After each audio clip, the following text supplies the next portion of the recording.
نبی علیہ السلام نے ارشاد فرمایا قرب قیامت میں لوگ اپنی بیویوں سے زنا کریں گے.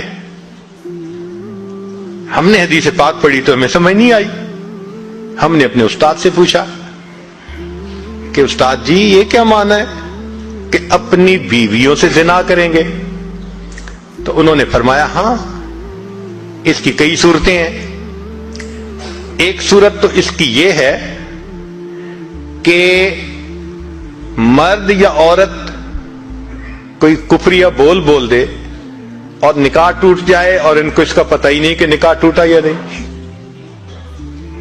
اور واقعی آج تو کفریہ کلمات کا علم ہی نہیں لوگوں کے پاس. بہت سینسیٹیو مسئلہ ہے یہ. مالا بدہ من میں فارسی کی کتاب ہے, ہم مفتی صاحب سے پڑھ رہے تھے تو جب انہوں نے کلمات کفر پڑھائے تو ہماری آنکھیں کھل گئیں. اس میں حضرت مفتی کفایت اللہ رحمۃ اللہ علیہ نے لکھا ہے نا, مفتی قاضی ثناء اللہ پانی پتی رحمۃ اللہ علیہ نے لکھا ہے کہ اگر دو بندے گفتگو کر رہے تھے, ایک نے کہا کہ یہ تو شریعت کی بات ہے اور اگلے نے جواب دیا رکھ پرے شریعت کو فقد کفر, وہ آدمی کافر ہو گیا. شریعت کے بارے میں ایسی بات کہہ دینا کہ رکھ پرے شریعت کو, ایمان کہاں بچتا ہے؟ سوچئے. تو ہمیں چاہیے کہ ہم علماء سے پوچھیں کہ بھئی کلمات کفر کون کون سے ہیں. یہ نہ ہو کہ کہیں ایسے جملے ہم بولیں. کئی جملے تو بہت کامن ہیں.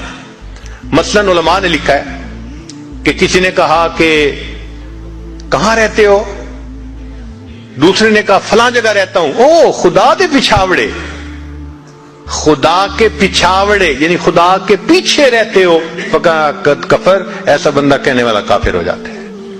تو ان کا علم حاصل کرنا ضروری کہ کہیں ہم تو اپنی گفتگو میں کوئی ایسی بات نہیں کہہ جاتے, اور اگر نکاح ٹوٹ گیا تو پھر اپنے ذہن میں میاں بیوی رہ رہے ہیں اور زنا کا گناہ لکھا جا رہا ہے. تو فرمایا کہ مرد قرب قیامت میں اپنی بیویوں سے زنا کریں گے. ایک صورت تو یہ ہے, یہ کفریہ کلمہ بیوی بولے تو بھی نکاح ٹوٹا, خامد بولے تو بھی نکاح ٹوٹا. اور دوسری صورت ایک دوسرے کے ساتھ آرگومنٹس, اور یہ تو ہر گھر کی آج بات نظر آتی ہے.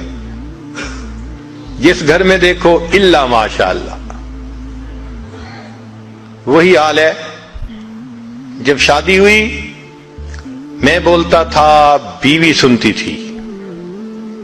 اس نے کہا پھر, کہتے ہیں پھر بچے ہو گئے, پھر بیوی بولتی تھی میں سنتا تھا.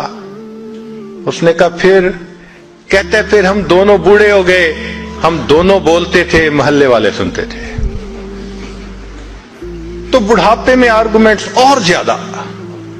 اب ان آرگومنٹس میں ہوتا کیا ہے کہ مرد کی زبان سے کنائے میں طلاق نکل جاتی ہے. کنایا کہتے ہیں کہ لفظ تو طلاق کا نہیں بولا لیکن بات ایسی کر دی کہ جس کا مفہوم طلاق والا ہوتا ہے, اس کو کنائے میں طلاق کہتے ہیں.